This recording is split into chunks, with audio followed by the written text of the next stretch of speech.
I have been with PACC since we opened the transition department. I believe this is our 7th year.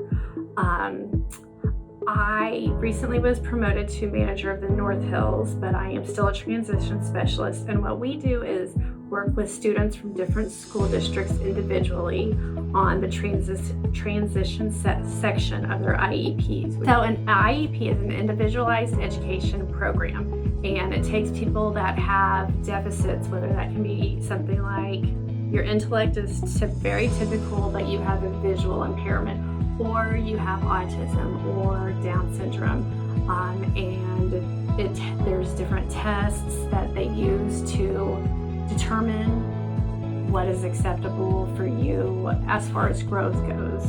Do you need OT? Do you need PT? Do you need speech?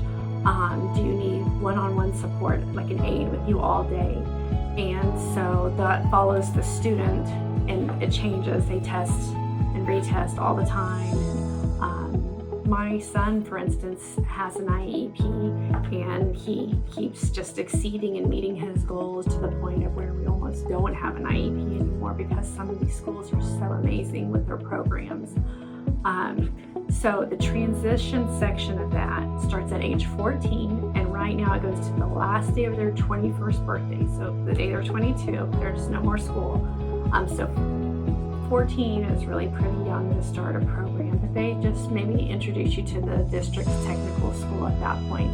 But when they get older and they become seniors and super seniors, they've been through the curriculum multiple times, and they're often bored, or they just need more than what the school can often give. And schools have great programs, and they'll have apartments, and they'll have different opportunities, but the one-on-one that PACC offers is second to none. You literally watch miracles happen because you take a student who has been at school and has been working in a group, and so there's 4 kids working on a task. Well, there's not that much task to do, and you take them and say you take them to a bakery, or you take them to a sandwich shop, and then they're one-on-one. So if you need to be hand over hand with them to get the task done, that's what you do.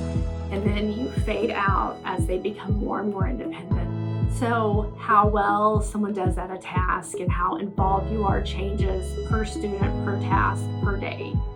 And then your ultimate goal is to be totally faded into the background, where the student would be indiscernible from any other employee. For instance, today I spent the day at a bakery with my student. She is very capable and competent, but needs a little bit of support. And after graduation, I think that with a job coach, she'll be able to have competitive employment there. And then so we take our students to Connect Me Home, and we do recipes and laundry and vacuum and work on those types of skills. And then other students, they go take tours of Duquesne, and they go to different options, different tech schools, and we support them that way as well. Whatever, it's very niche per student.